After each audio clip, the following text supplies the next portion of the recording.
जो कुछ होता है उसकी मर्जी से होता है, जो कुछ होता है तेरी मर्जी से होता है, उसके बिना तो पत्ता भी नहीं हिलता। ऐसे कहने वाले बहुत से लोग मिलेंगे, बहुत से क्या मोस्टली लोग ऐसे मिलेंगे जो हम ऐसा बोलते हैं। लेकिन क्या वाकई में हम ये सब बोलते तो हैं? क्या हम ये मानते हैं कि जो कुछ होता है उसकी मर्जी से होता है, जो कुछ है सो तेरा, सब कुछ परमात्मा का ही है? हम सारा दिन मोस्टली यही बोलते रहते हैं, लेकिन वाकई में क्या हम ये मानते हैं कि जो कुछ है वो परमात्मा का है? हमारे अंदर किसी न किसी कोने में मैं जरूर छुपी हुई है। मैं, मेरा ज्ञान, मेरा भगवान, मेरा परिवार, मेरे रिश्ते, मेरी प्रॉपर्टी, मेरी जायदाद, मेरी ईगो, ये सब छुपा हुआ है। उसके पीछे छुप के हम सिर्फ आडंबर रचाते हैं या हम सिर्फ ढोंग करते हैं परमात्मा का, और फिर पूरी जिंदगी हम उस मैं को रिझाने में ही लगा देते हैं। उस मैं के चक्कर में आके हम सब कुछ वो चीजें करते हैं जो हमारे पास कभी रहनी नहीं है। हम उस चीज को छोड़ देते हैं जो हमेशा परमानेंट है।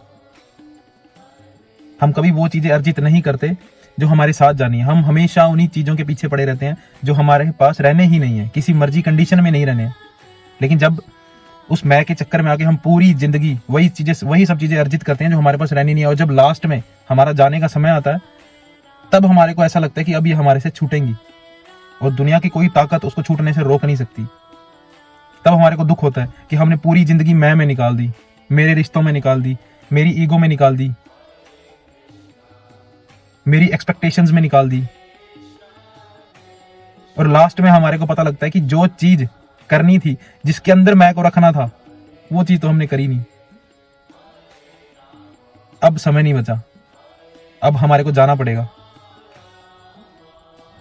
इसीलिए लोग कहते हैं ना कि अभी क्या उम्र है भक्ति करने की, जब बुजुर्ग अवस्था आ जाएगी तब करना, जब उम्र आ जाएगी भक्ति करने की तब करना। पहली बात तो उम्र का किसी को कुछ नहीं पता, और दूसरी बात कि बाद में भक्ति की चिंता नहीं होगी। बाद में वही बात जो मैंने अर्जित किया है ना, जो सब, उसको खोने की चिंता होगी कि अब ये मेरे से छूटेगा और मैं इसको किसी कीमत पे नहीं रोक सकता। इसीलिए बड़ी अच्छी एक लाइन मैंने सुनी है, कहते हैं ना कर मेरी मेरी, ना तेरी ना मेरी, ये दुनिया 4 दिना दा मेला, फिर सब मिट्टी दी ढेरी, ढाते मंदिर ढाते मस्जिद, ढा दे जो कुछ टैंदा आ, एक बंदे दा दिल ना ढावी, मैं सुनिया रब दिलां विच रहिंदा। और कभी कभी तो ऐसा लगता है कि हमारी लाइफ की ना मोस्टली प्रॉब्लम्स ही मैं से होती हैं कि उसने मुझे कुछ कहा तो ऐसा क्यों कहा, मैं उसको देख लूंगा, मैं ऐसा कर लूंगा, मैं वैसा कर लूंगा।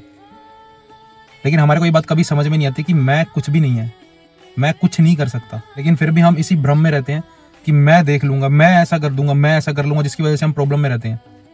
हमारे को ये याद ही नहीं है।